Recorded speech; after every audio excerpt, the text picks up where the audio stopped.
et permet une meilleure mixité sociale que ce que nous proposons, c'est une grave erreur. On prend les deux exemples, les vendanges et les coquelicots, je ne vais pas loin, je ne vais pas au plan du Castellet, je ne veux pas encore. Si on prend ces deux exemples, les logements sociaux, au vendanges, il y a 130 logements, dont 65 sociaux. Les 65 logements sociaux, ils ne sont pas mélangés avec les autres, ils sont isolés. Et ça fait 65 logements sociaux à part. Au coquelicot, c'est 34 et 34, c'est 2 cages d'escalier pour les logements sociaux et un bâtiment en part avec 2 cages d'escalier pour les logements non sociaux. Donc, ça correspond exactement à la description que vous faites de la situation. Je serai en de suite contre vous parce que là, non, il y a d'autres exemples de partage 50% de 50-50 de logements sociaux dans des constructions qui ont été faites dans les municipalités précédentes.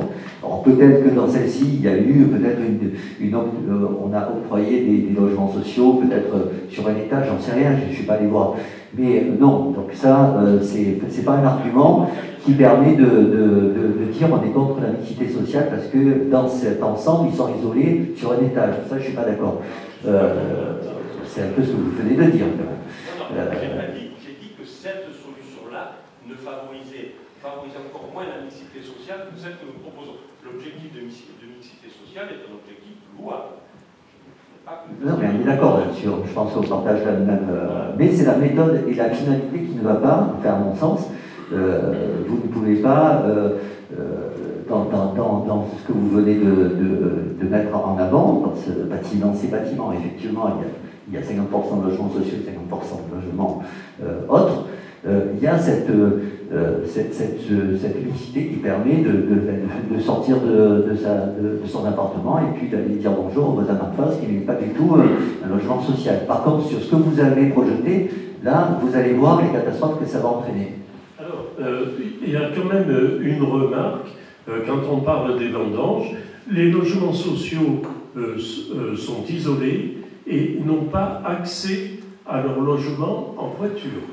Donc il y a quand même, c'est un mythe de dire, parce que l'immeuble est 50-50, les promoteurs se débrouillent toujours de faire une ségrégation entre les différents logements.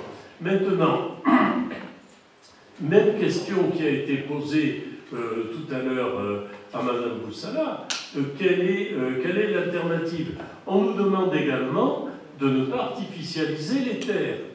Donc, si on veut construire les logements avec du 50-50, il s'agit de prendre 80 à 90 hectares de terre. On arrive à vraiment une situation, nous n'avons pas trouvé d'autres systèmes.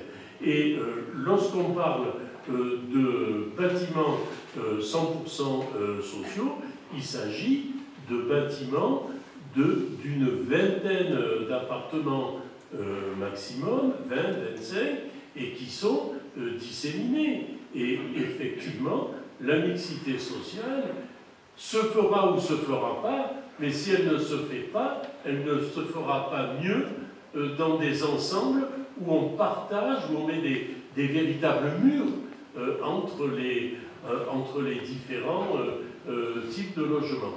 Bon, je crois que là, de toute façon, on ne va pas arriver à avoir un avis qui va se rapprocher de ce côté-là. Juste pour revenir sur le fait que le promoteur fait ce qu'il veut, non, je ne suis pas d'accord. Le promoteur fait ce que la mairie lui demande. C'est-à-dire peut-être que dans la municipalité précédente, et ça, je le dis haut et fort, il y a eu un manque de vision de pression sur les promoteurs pour dire on fait ça, on ne fait pas ça.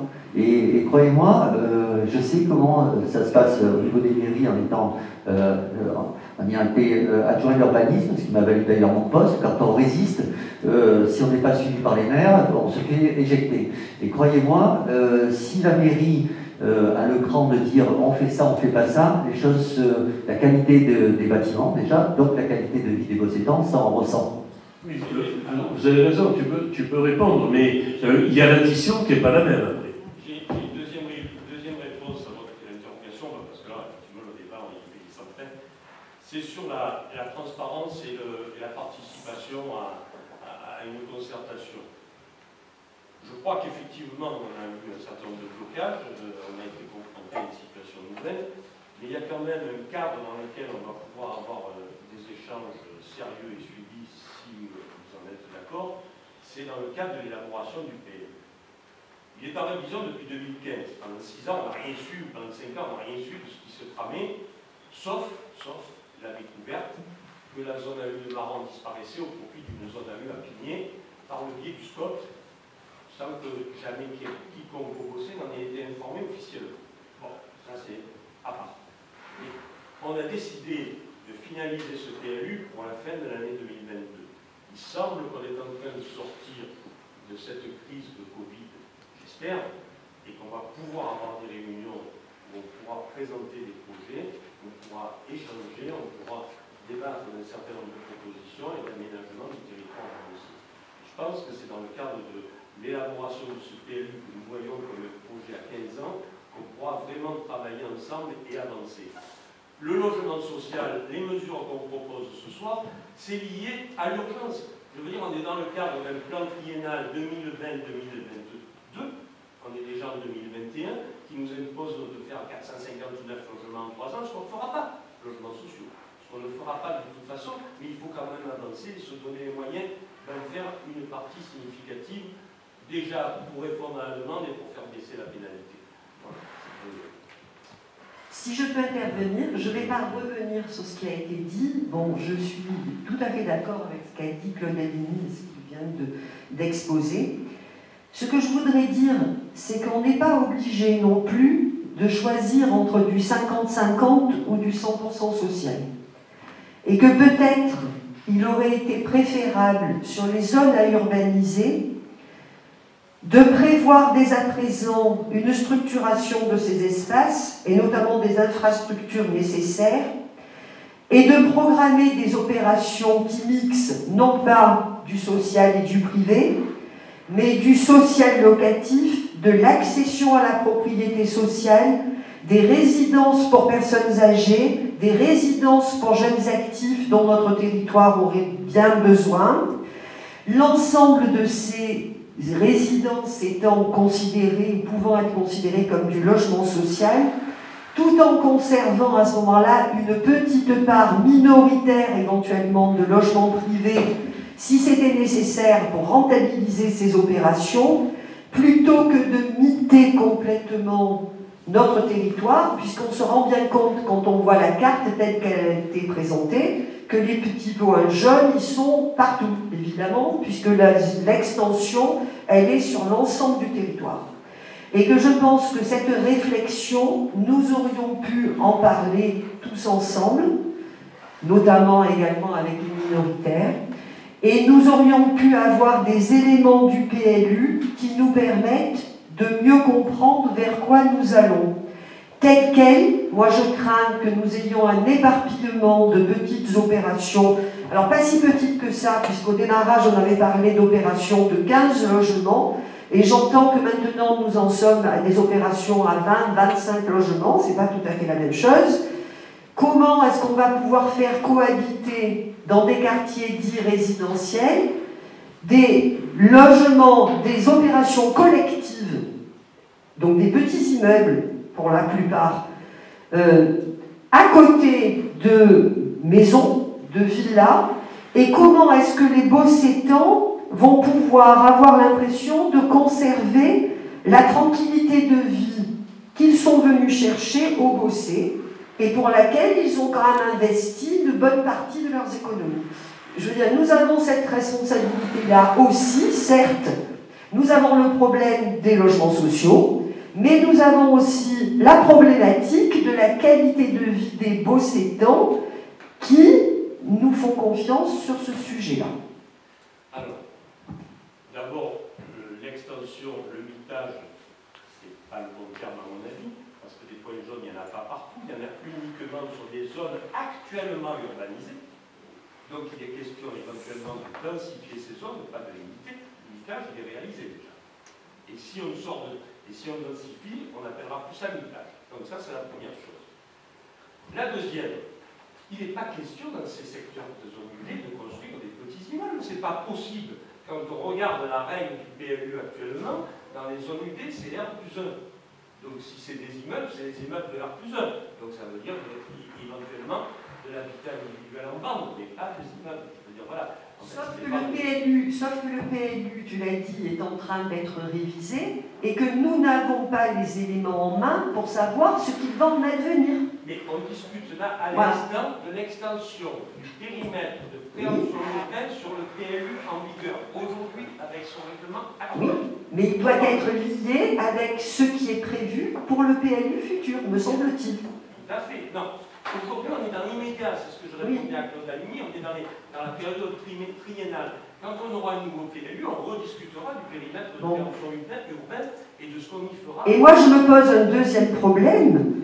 Est-ce que ces actions de préemption qui vont se multiplier ne risquent pas de complètement figer notre marché immobilier, parce qu'il y a un certain nombre de vendeurs de foncier qui du coup ne vont plus laisser leurs biens à la vente ou le mettre à la vente.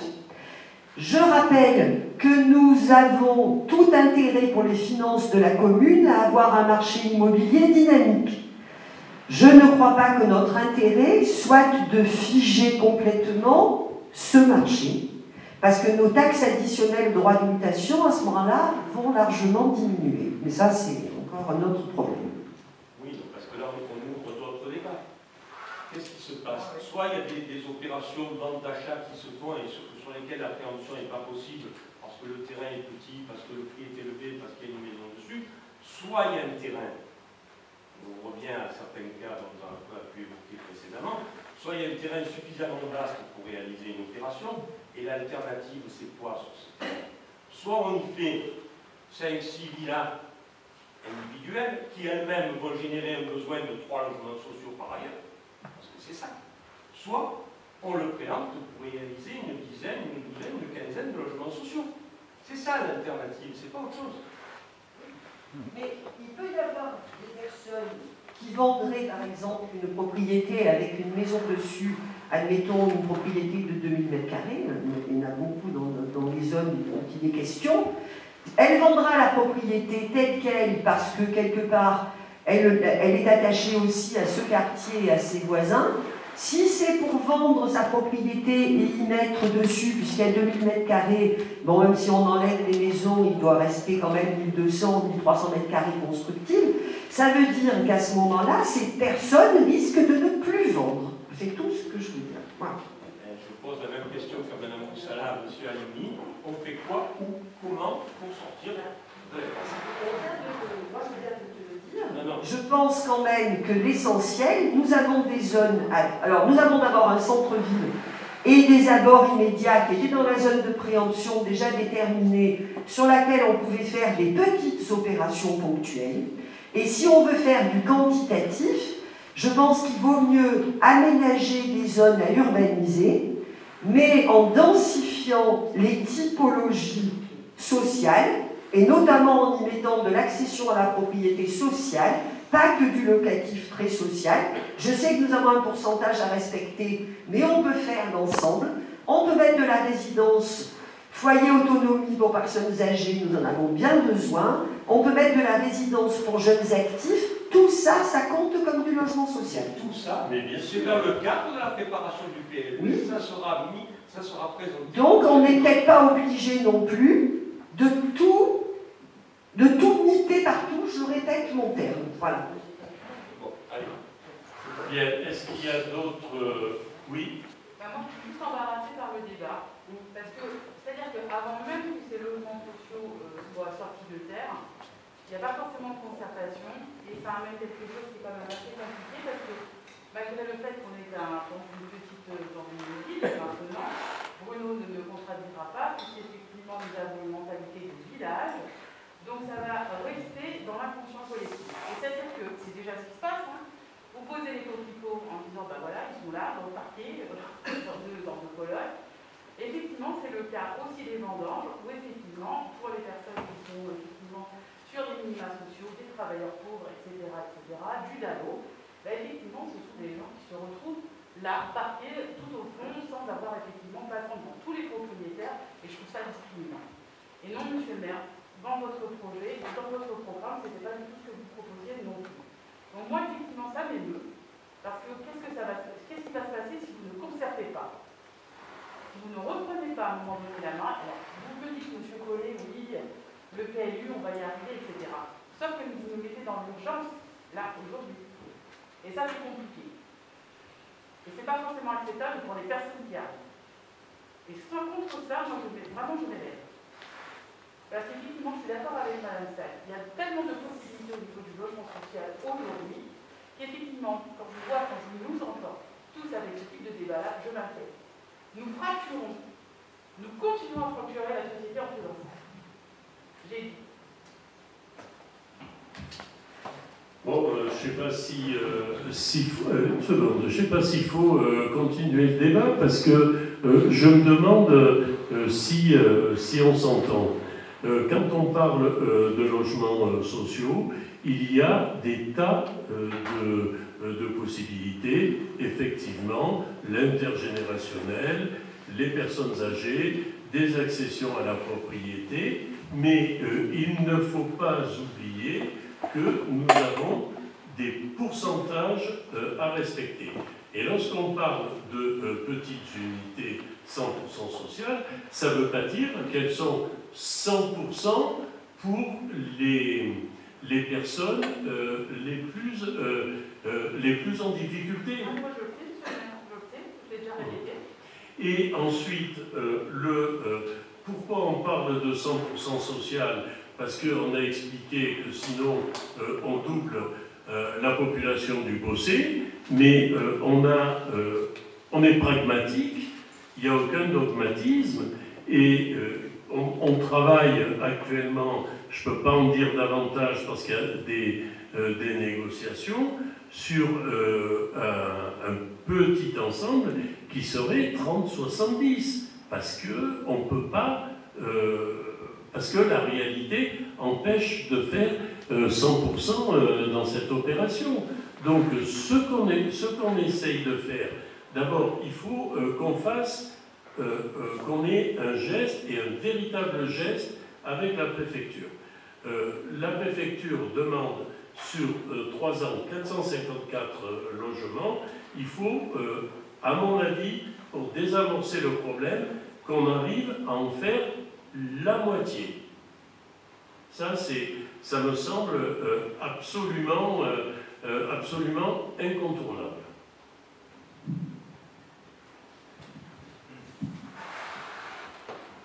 Oui, Madame Boussala. Donc, vous n'avez pas répondu à mes questions, et notamment, est-ce qu'on va voter une extension du droit de préemption simple ou renforcé? Dans la mesure où il n'est pas mentionné qu'il est renforcé, c'est ça. D'accord. Et je rappelle aussi que cette situation de carence, nous n'avons plus la main sur les préemptions.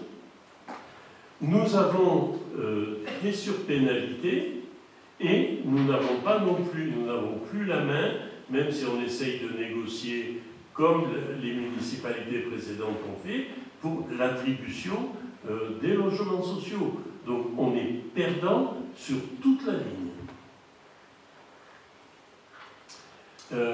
D'autres remarques? Bon, je vais procéder au vote. Qui est contre? Qui s'abstient? Je vous remercie. Le point suivant, la convention d'intervention foncière est